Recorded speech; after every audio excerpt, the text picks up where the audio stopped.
Well, we told you about that conversation, and we know the conversation has been up and around, especially over the last couple of weeks, if not about a month or two, about borrowing and what and how it relates to the debt to GDP ratio of our country, but of a country. But you know, sometimes we just talk, and we tend to get the responses as well.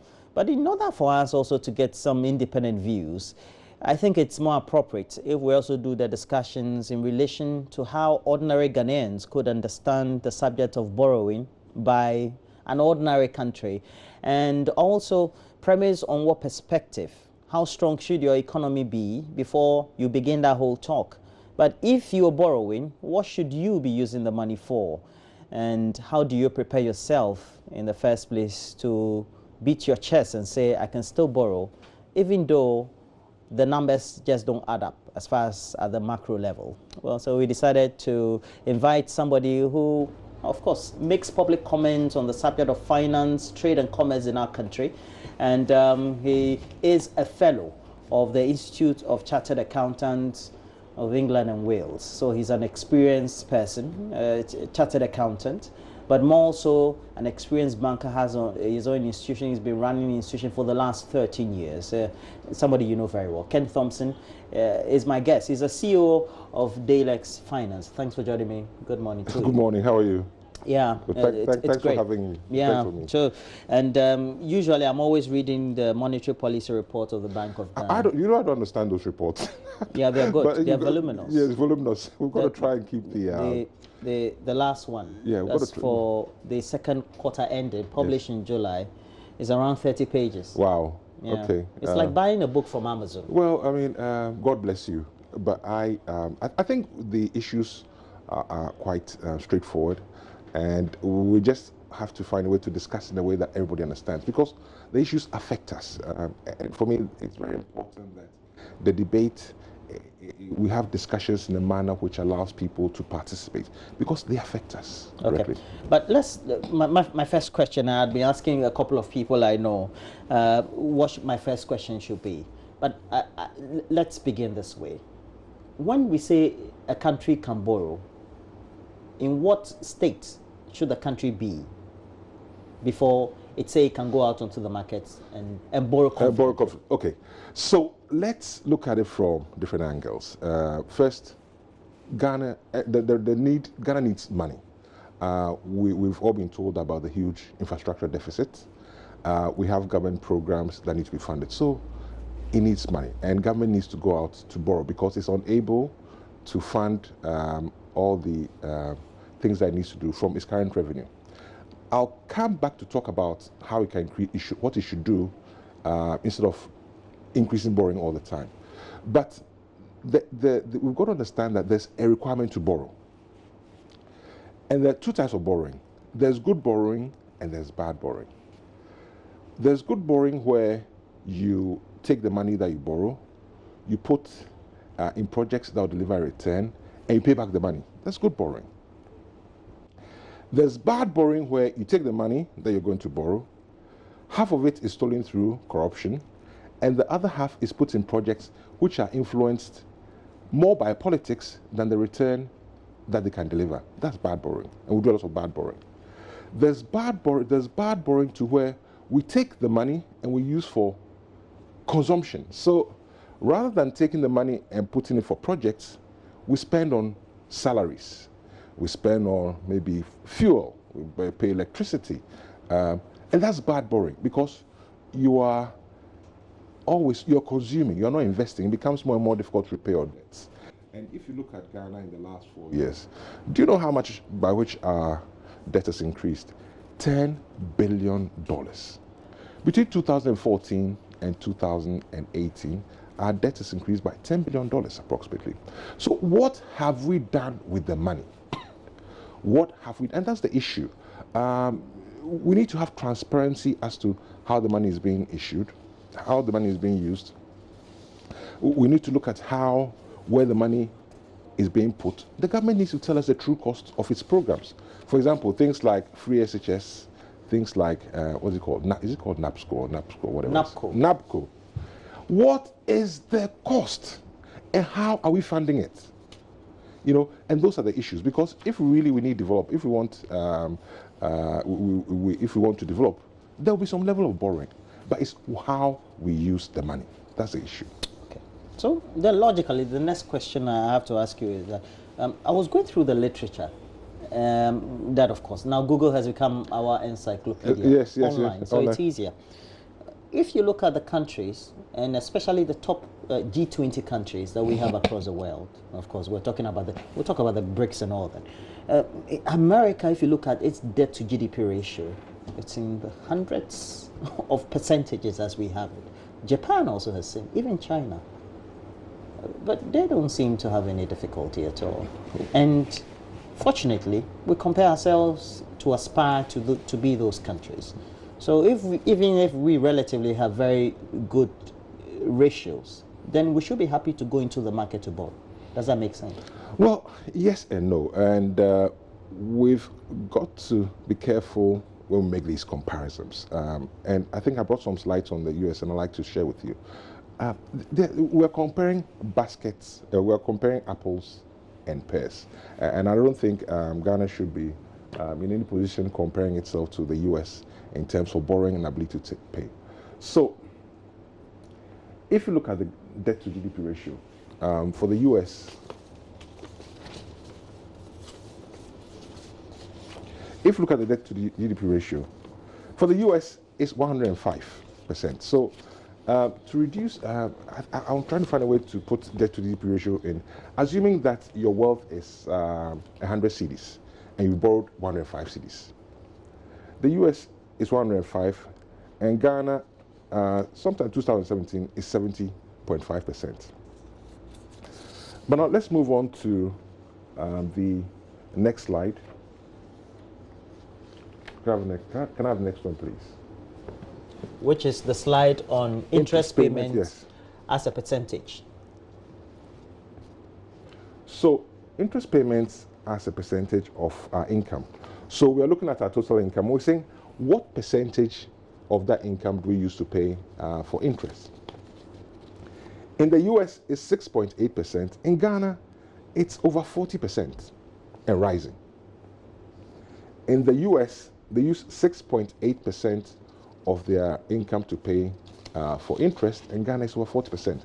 You know, and this number is significant because the more you pay out as interest, the less money, because let's go back one step. First, if you take 3 lines of expenditure, interest income, you take wages and salaries, and you pay over statutory deductions, in Ghana it's over 95% of our income. Over 95% of your income is spent on 3 things. So the more you pay on interest, the less you have for investment. And if you talk income in relation to Ghana, is it what we raise internally? Yes. So no, that's total income. Total income including grants. So over 40% of our total income is spent on interest income, and it's rising. In the US, it's 6.8%. If you look at the cost of the debt, the average cost of the debt, in the US is 2.3%, and in Ghana is 10.6%. So there's no basis for comparing ourselves to a country like the US. And really, I would like that comparison to stop. Let's end it once and for all. They have a higher debt to GDP ratio, but the market has more confidence in their ability to pay than we do. We spend nearly over 6 times what they spend of our, they spend 6.8% of their income on interest, and we spend over 40%. And you know, those are some of the things that we should be talking about. So this discussion about whether Ghana and the US borrow, so Ghana should also borrow, really, let's forget about it. It doesn't really work. It doesn't really work. Okay. Now, when it becomes a political issue, then perhaps does it then dilute the debate for the ordinary man to understand? You see, of course, I can understand the politicians' desire to borrow. I mean, that's the easy. I mean, you know, politicians are interested in opening shiny new projects because in their interest, because those are the sort of projects that impress the voters, and that's what's going to win the vote. So politicians are interested in that. But as a country, we should be asking ourselves, should we really be borrowing at this level? Should we be increasing our debt? And I would say no. We should stop borrowing. I mean, this borrowing business should stop.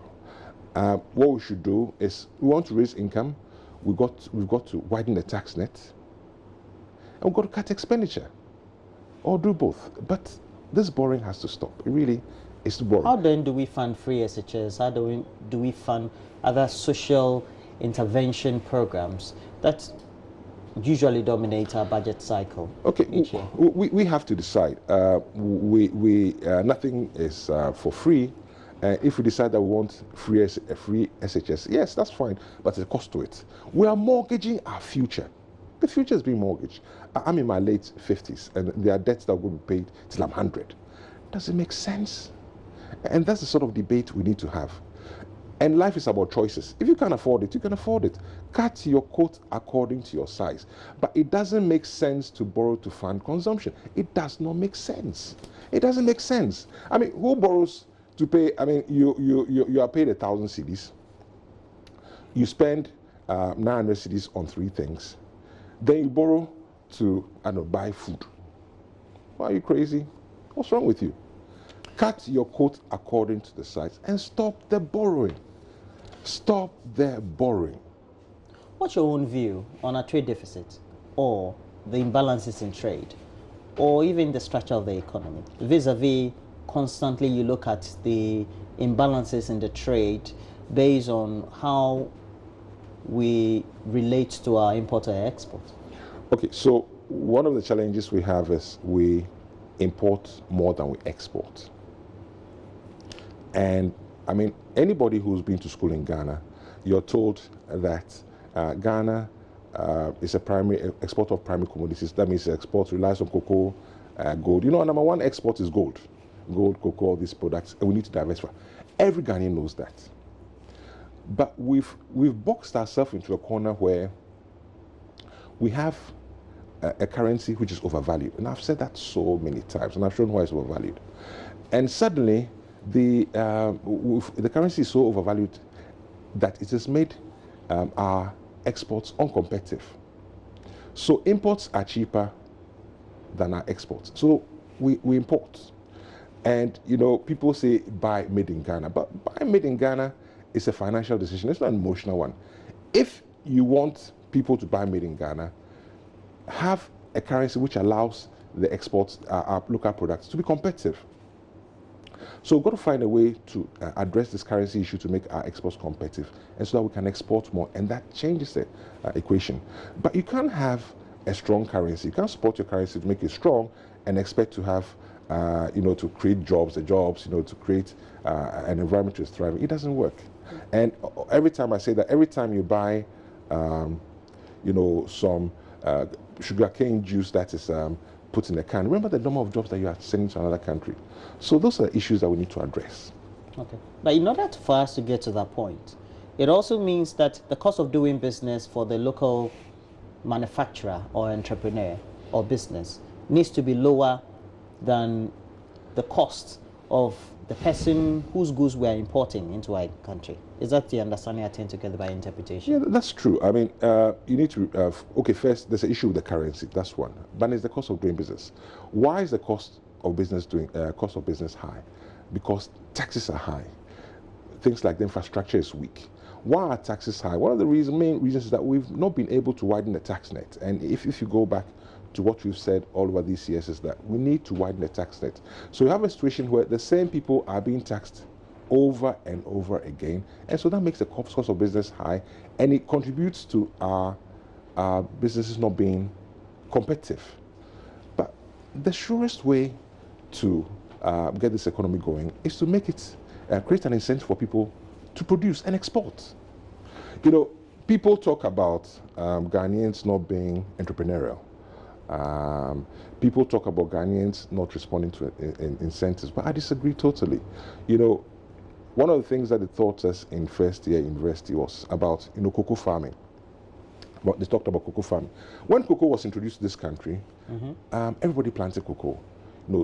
Teachers, civil servants, literates, illiterates, everybody planted cocoa. Why did they plant cocoa? Because there was incentive for them to grow cocoa. All government needs to do is provide the incentives, and we'll respond. We will respond. And that's all the government needs to do. Well, if you look at the budget, government tends to provide various incentives, reducing corporate taxes, and sometimes in many other providing incentives for businesses even to come in as they come and establish as locals and partner with the locals as well. And even the existing ones, for example, in the other sectors, we've had huge incentives as well. That should be enough. Is it the rate that we're worried about, or perhaps that we're not growing fast enough, or willing, committed to give those incentives? Well, I sign checks every day. I've been signing checks for the last 13 years, and the incentive structure needs to be looked at again. But what is obvious is that local businesses are not competitive. The tax regime is too oppressive. If the businesses are not taxed, how does government generate enough revenue? No, I'm not saying the business should not be taxed, but I'm saying that the tax nets should be widened, so everybody takes part of the responsibility, and but not keep going back the same people to tax over and over again. We need to widen the tax net, and we've said that. Another thing we've been saying since independence: the tax net must be widened. But why haven't we done that? If you go back to, if you go look at places like even Lagos State through public-private partnerships has been able to increase its tax tremendously. It's increased. I think from 1999 it was about 600 million naira. Now it's in the billions, over 300 billion. So what can we do to widen the tax net? And those are. What do you think we should do? Is it that we need to get everybody on a database so we can track, we will know the businesses they're doing, we know the sort of transactions they're undertaking? I'll tell you one thing we should do, and this is something that I've suggested but nobody's picked up. Go after property tax like with a vengeance. Why are we not collecting property tax? Why are we not collecting property tax? That's one start. Go after property tax with a vengeance. I haven't paid. I'll sign a check tomorrow. If they say they'll give me arrears, I have to beg because I can't afford the arrears. But nobody's been to me. Go after property tax with a vengeance and widen the tax net. Accelerate. Go back to even what the president said in the first State of the Union address about the level of expenditure and how we needed to widen the tax net and how we needed to accelerate this national identification program. We need to widen the net, but we end up killing the goose that's laying the golden egg because we tax the same people over and over and over again, and that's not sustainable. Okay, so using yourself as an example, why haven't you paid? Is it because your assembly or the tax authorities have not been to you, or you don't know which platform? Nobody has come to me. You're willing to pay? Of course I'll pay. But nobody approaches you? Yes, nobody has come to me. Of course, if I'm going to pay, I'll complain because I say, but you haven't done, I've done my own road, I put in my own electricity poles. But that's fine, I'll pay. But even let's start with the built-up areas where they have the roads and the water and all those things. But nobody comes. Nobody's been to me. Why haven't you collected the property taxes? And I think that the borrowing is the easier option for our politicians. It's the easiest option. So, widening the tax net probably is too difficult. Collecting property taxes, you may upset some people, so let's borrow. But we're getting to unsustainable levels, and it should stop. I have a news report captured on myjoyonline.com, and it was in March 2017, and it's attributed to the Vice President, who is saying that the National Health Insurance, the National Identification Authority, when it starts rolling out the National Identification Card, will ensure that everybody is identified, taxed, and so enough revenue will come into government coffers. That's a way to go? That is the only way. That's the only way to go. We've got to expand, and it's too easy to borrow. And it would have been fine to borrow if, we weren't at a point where our debt levels are becoming unsustainable. It's okay to borrow, but do you have the ability to pay? It would be nice to borrow if we, the monies that we're borrowing went into investment, not consumption. But if we're going to borrow for consumption, if we want to provide the development that we need, then we need to widen the tax net. And borrowing is not the answer. Okay. So if we have a certain plan, let's say a national plan, by which if we tend to generate, and even we add other sort of some financial help, whether it's through the bonds or other forms of borrowing, etc. But then we know we're moving towards a certain objective. Which of the projects or activities per what is used with what we have or get from the market will be seen to be more sensible in terms of how we use our money? Is it building bridges? Is it funding education? Which some other proponents will say, if you look at in the medium to long term, is very good. I mean, if I had my way, if we raise money, let's build roads. Put roads across this country. You know, why is land probably in East Legon expensive? It's a poor infrastructure. Why are businesses not maybe located in Ho? It's weak infrastructure. Crisscross this country with roads. Crisscross this country. That's what I'll do. Crisscross this country roads. I wouldn't give things free because I think the concept of free for me doesn't sit well, but it's a political decision, and that's a different matter. But crisscross this country with roads. That's what we need. And that's a start. Now, if we have to get to the point where we can measure up to even countries in Southern Africa, or even in Eastern Africa, let's take Kenya, for example, and have good public transportation systems, etc., how does that ease perhaps the expenditure on the part of the ordinary income earner, and also thereby having enough liquidity to flow within the system and thereby contributing to taxes? You see, I'll give you an example of those. I mean, I have my own issues with transport in terms of traffic, but I'll give you an example of those that travel from Kaswa, that way coming into Accra. The traffic is crazy. You know, build the roads. Let them be able to move. Let offices go to Kaswa. Let offices go to Winneba. Once you start to do something like that, it reduces the cost of businesses, and that in itself incentivizes people to invest. It's not, we're looking for solutions that are not instant, but we need to have a plan. I keep on saying, we need to have, even if we have to borrow, we've got to put the money in projects that will deliver a return in capital expenditure, not in consumption. Okay. Let me tell you, just look at the projects that we've invested in over the last 10 years. We've built bridges, we've built schools, we've also built perhaps markets and other things that are needed by the ordinary man on the street. Those are not things that could bring us enough? Well, you see, as a nation, we must make decisions. We must make certain choices, and that's about strategy. And we seem to pretend that we can have everything when we cannot, because we can't afford it. So somebody should sit down and say, well, I want to build a school, I want to build a road. Which one will deliver me the highest return within the time frame that I have and with the money I have, and make that decision.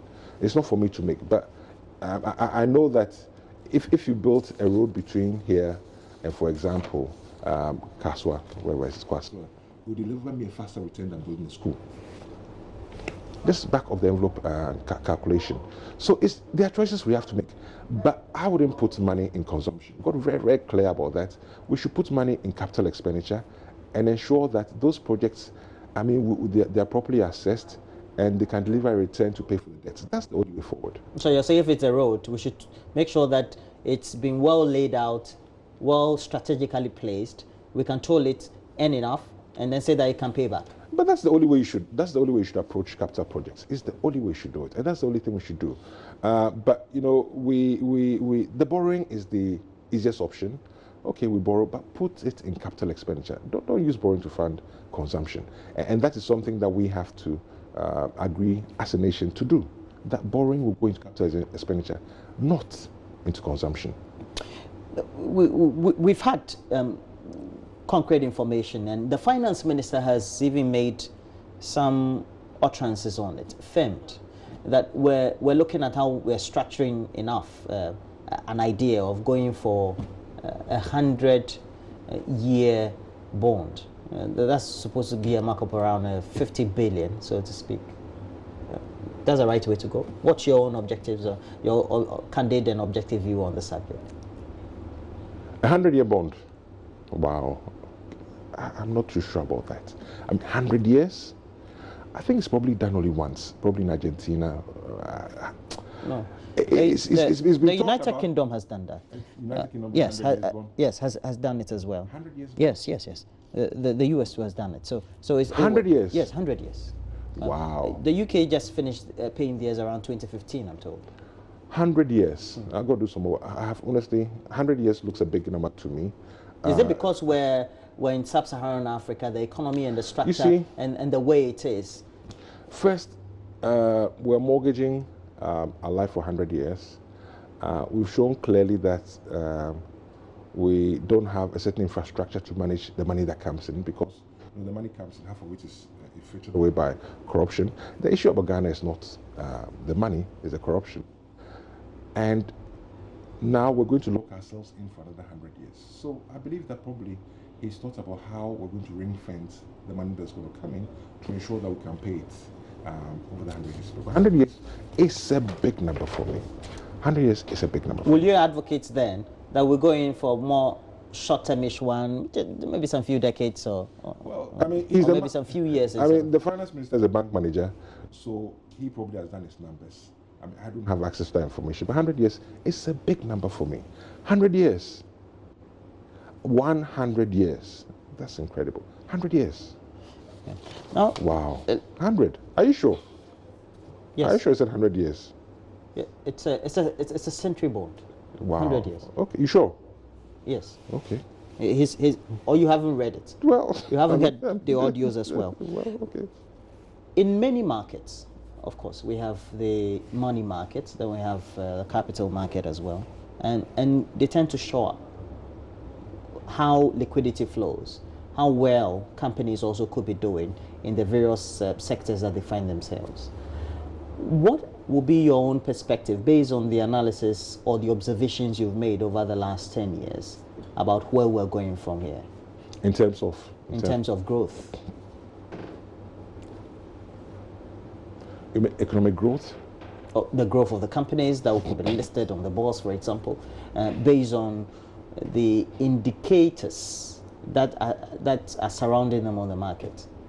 Okay, let me tell you how I see it. You know, in Ghana, the government drives the economy. The government is the biggest purchaser. The government is the biggest supplier. The government is the biggest employer. And so if the government has no money to spend, really there's very little much you can do about it, and there's very little economy. And over the last few years, the government hasn't got money to spend. And that's why the economy is this slow. So until the government has money to spend, nothing much is going to happen. You know, if you are spending up to 99% of your income on three things, there's very little money for investment. And if there's little money for investment, there's no economy. Because the government's the biggest spender. The economy in Ghana is the government. Ghana hasn't, I mean, if the government hasn't got money, case closed. Everybody goes home. You know, and that's the challenge we have. That's one big challenge we have. One thing is certain. The global economy is moving on. And alongside that, Ghana also needs to tag along. The US looks like it's been doing well over the last 2 years, or let's say over the last 1.5 years. So it's been creating more jobs. The dollar is getting stronger, and if you look at America, they are setting itself as a global power, and its influences on the markets globally. Has that had an effect on us? And perhaps that's why we need to take the decisions that we have to. You know, as a country, we've got to ask ourselves how we are taking advantage of the global changes, the global economic environment. I mean, as a Ghanaian, I know that the silver bullet, if we want to really solve our problems, is to focus on agriculture. That's also to create the jobs and create the prosperity that we need. And the US, of course, it all has an effect on how we perform, but it's a red herring. I mean, if you take, say, out of 10, how the US economy affects our own economy, I'll give it maybe 0.005. There are things that we need to do ourselves to ensure that we have a strong economy, and it's got nothing to do with anybody else. I mean, why we're not investing in agriculture, I don't know. why we're not managing our currency rate, why the rate of the currency now has become, a litmus test for political success, I don't know. Why we continue to suck in imports. It's got nothing to do with the US. It's got everything to do with us. Why we don't create an incentive for our Ghanaians to export, I don't know. Ghanaians are entrepreneurs. Give them an incentive, they'll follow it. So using the US and all those things as a reason why our economy is not doing well really is a red herring. I mean, for me, I don't subscribe to that. So. Okay. So you're saying that because the dollar is doing well, and also you look at the other influences on the global market, it's not a good enough excuse. No, it's no excuse at all. I mean, let's put that out. I mean, that is just something that I don't even want to deal with. I mean, why are we not investing in agriculture? Why are we not approaching the export? government has planting for food and jobs. Well, they should do more planting for food and jobs. Why? If you take Ivory Coast, you know how much they get from non-traditional exports? I think 2017 or 16 was over $12 billion. Ghana, they say $2 billion. Same soil, same sand, same people. Those are things we should be doing. It's got nothing to do with the U.S. economy going stronger. It's got everything everything about us not doing the right things, and that's what we should be focusing on. Now, one thing that keeps worrying us as a country has been over the last few years, or if not a decade, is the subject of creating enough jobs for young people. Knowing that if you look at the demographics we have, our population, we have more young people who are within the age bracket to work. How is the relationship with that, with expenditure or household income expenditure and inflow, so to speak? How is the relationship between our unemployment and household expenditure income? You can't create jobs if you import everything. I mean, how do we expect to create jobs if we import everything? It's not possible. So unless we start to export, no jobs will be created. It's not possible. I mean, all the jobs we're trying to create, and we've got to get off this business of government creating jobs. Even Red China has realized a long time ago, that the government can't create jobs. It's the private sector that can create the jobs.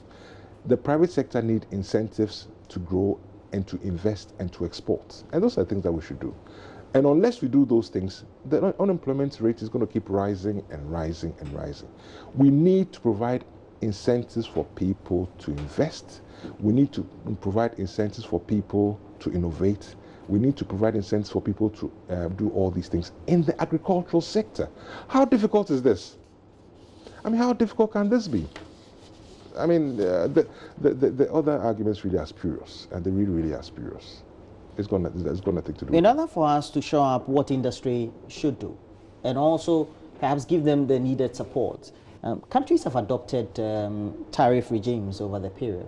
Nigeria, just within the mid-2000s, also tried to do that. We've seen the growth in their industry as far as rice vis-a-vis the importation. We also have had the impact on poultry and other things like tomatoes and all. Can we, a country with the size that we have, the size of the economy, the population we have, and perhaps the clouds that we have or not? We have or not, yes. I don't think under our current relationships we are able to impose tariffs per se, but because we've signed up to certain agreements, we've been given support, so we not necessarily able to do that directly. But we can find ways to support our industries to make them competitive. How? But give them training. If I take, for example, agriculture, for as long as you associate the hoe and the cutlass with agriculture, the young people won't go there. For as long as if they work on their farms, they think they are cut off from the rest of the world, there are no roads, there's no water, there's no electricity, they won't go into farming. So we've got to find a way to incentivize people to go into the sectors that are going to be productive, and that's agriculture. That's what we've got to do. We've got to find ways to make agriculture sexy. You've got to make it sexy. Meaning what? We need to have large acres of farms using the best of technology and all that. So in the same way that it's sexy to have a laptop, make agric sexy. So the farmer in 2018 should have a laptop as well. should have, some robot that goes up and down the farm. Those are sort of things that you need to do to attract people to go into the sectors that make it. Why should we be the business of government? All government should do is do policy. That's all we need the government to do, and provide incentives. That is all the government should do. All one government to do is do the policy and provide incentives. And we will invest and innovate. That's all government needs to do. Well, on this, we still have Ken Thompson. He's the Chief Executive of Dalex Finance, and speaking to us on the relationship between debt to GDP ratio and our thirst for borrowing, and whether we can come out of the quagmire that we tend to find ourselves periodically, asking whether we need to incentivize industry, but at the same time invite more businesses in, but also have more import in relation to our exports. We're taking a break. When we come back, we'll veer into the discussion of how we can also have certain incubators in various regions where we think there are exportable products that could be harnessed. Stay with us. We'll be right back.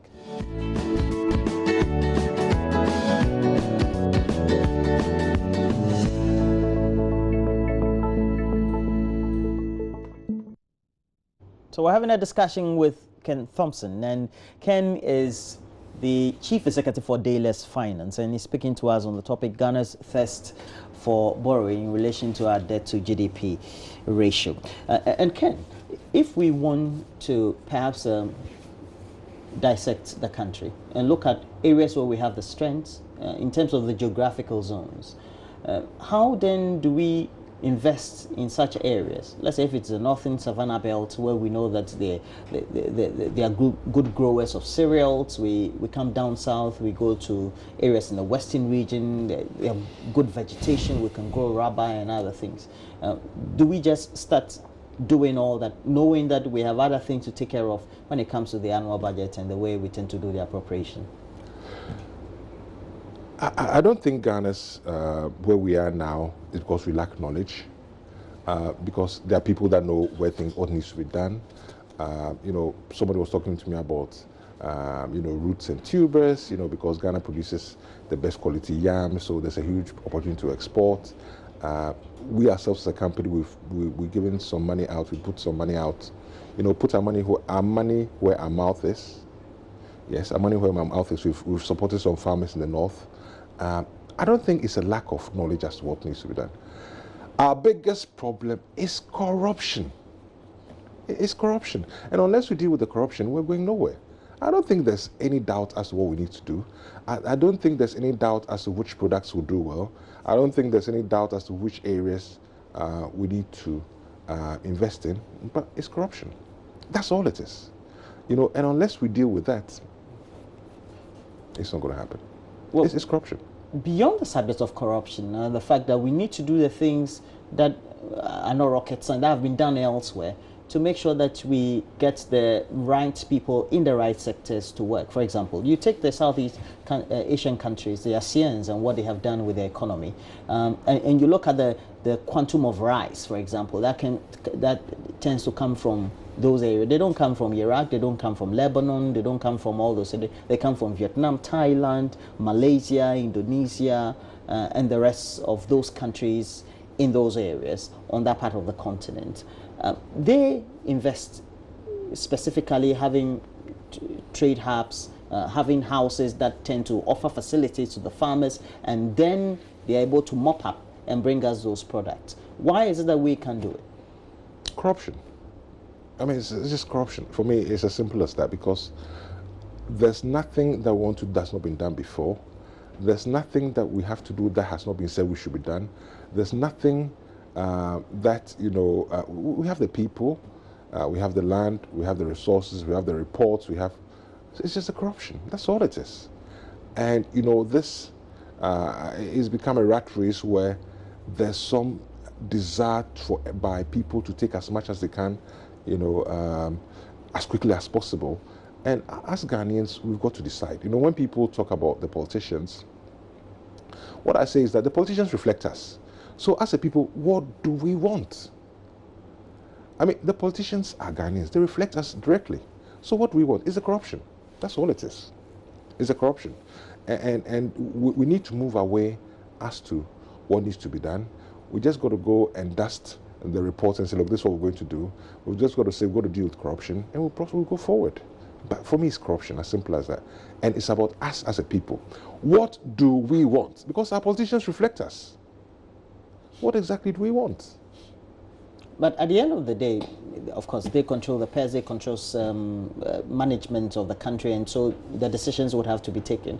What sort of collaboration then need to exist, if they are not existing already, to fine-tune the areas that need to be improving in those people like you who operate in trade and commerce, not necessarily banking, but we have others relatively in agriculture and other sectors?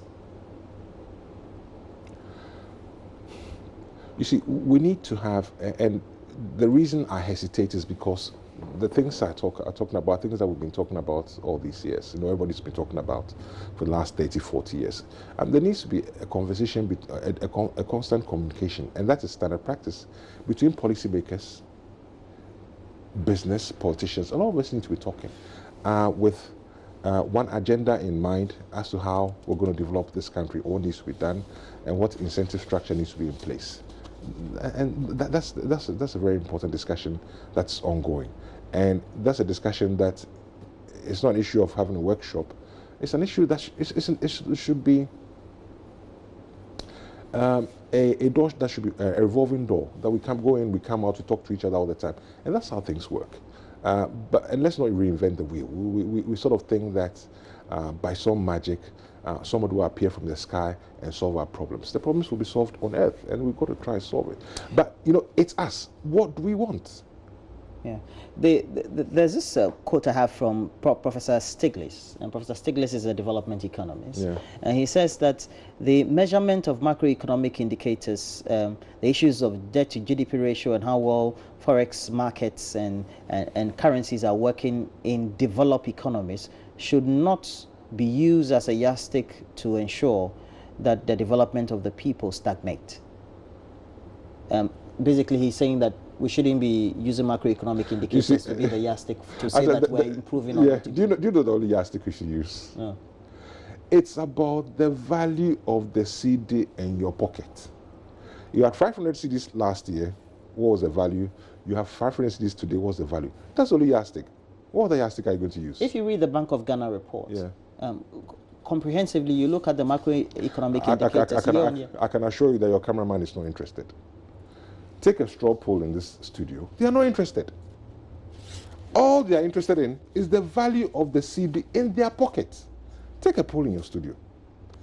Take a poll in Joy FM. That's all that matters. Last year, I had 500 CDs. What can it buy? This year, last year, November, I had 500 CDs. What can it buy? This year, November, I had 500 CDs. What can it buy? That is the only thing that matters. That's the only thing that matters to us. That's the only thing that matters to me. The rest, I really couldn't care less. I really couldn't care less. And I challenge you, take a straw poll in your studio. They'll tell you the same thing. Why do we get caught up in macro? It's fine. We are happy with that. But it's about the value of the seed in your pocket. Yeah, but for somebody who works in the market, that should give you a good indicator. Me and Thompson. In my business, I buy and sell money. It's about how and I buy and sell in an open market. So I buy at a certain price and I sell at a certain price. I make a small profit, then I give the money, I pay back my debtors and I take a small margin. That's what I do. The market decides the price of my money. The market decides the price of my money. What decides the price of my money? The market. And some of the things that influence how the price of my money is how people see the future. Now, how people see the security of my business. How people see whether the CD or dollar is going to, the rate. Those are things that decide, that's what decides how much I buy my money for. If the growth prospects look good, somebody will come and say, well, I'll give you more money. But really, for the ordinary man or woman, it's about the value of the seed in your pocket. And, I want to stop all this discussion of macro this and 10% that and 50% that. We don't care. is the value of the CD in your pocket. You know, I don't care. I honestly don't care. You know, I know that I'm paid, I don't know, 10,000 CDs or 5,000, whatever it is.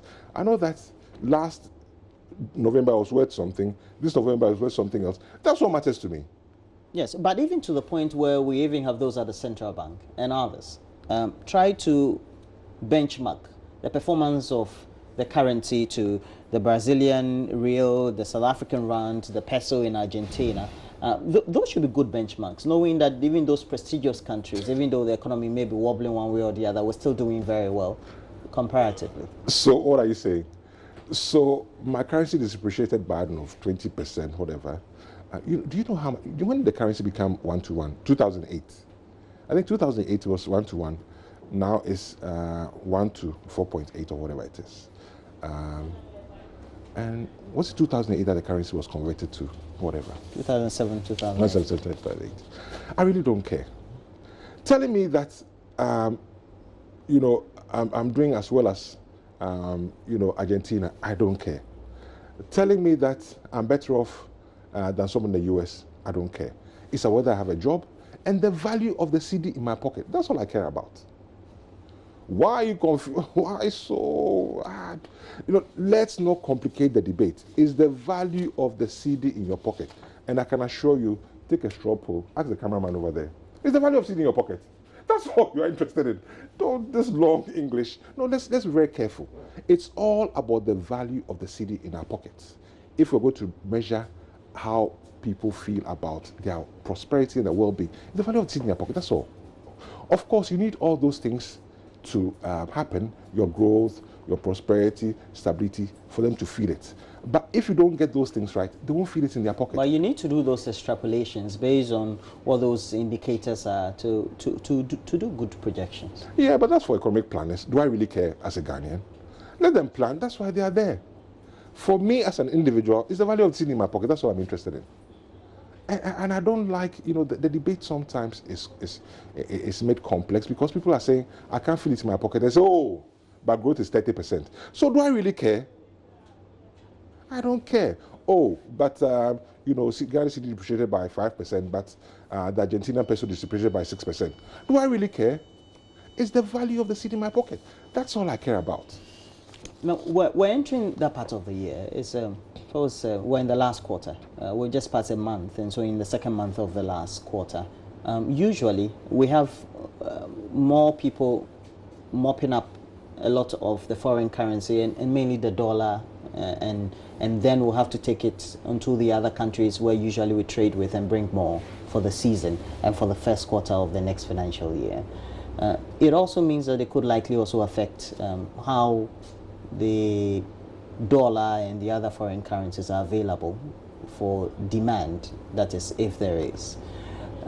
We usually see a certain trend in the way the city perform in that regard. For you, somebody who works in the financial sector, are you worried about the trend usually you witness around this time of the year? You see, I do my business in CDs. The CD dollar rate, it bothers me, but it doesn't bother me. I'll tell you why it doesn't bother me. It bothers me because I know that the price of goods and services will go up. It doesn't bother me because I know the CD will always depreciate. It's the rate at which it depreciates. You can't have an economy dependent on import and expect to have a strong currency. It doesn't happen. It is not going to happen. I also know that, you know, if the currency is going to be stable, then we need to try and export more. And I haven't seen any significant growth in exports yet. So I'm a sitting duck. You know what, a sitting duck, whichever way, you know, there's not much I can do. But I know that in terms of the business, if the CD is depreciating against the dollar, the rate at which I buy money goes up. But I can't do anything about it. I really can't do anything about it. And what I know is that because government hasn't had money to spend in the last few years, you know, the demand for dollars actually has fallen. Because if you look at all those shops that have opened, nobody's buying. When's the last time you heard somebody say they were going to China or Korea? All those things have, you know, toned down. So that in itself is what has reduced the pressure on the dollar. Well, thank you very much. It's too. been a wonderful conversation with you, and I hope that perhaps we can take some cue from the interaction this morning. We've been having in the studio Ken Thompson, the Chief Executive for Dayless Finance, having a conversation in relation to our debt to GDP ratio and how that gives us the impetus to go and borrow, gives us perhaps the urge, and what we should be using, what we borrow from the market here locally. Of course, we know that the managers of the economy are always the government and the other players, as well as the regulator, the Bank of Ghana.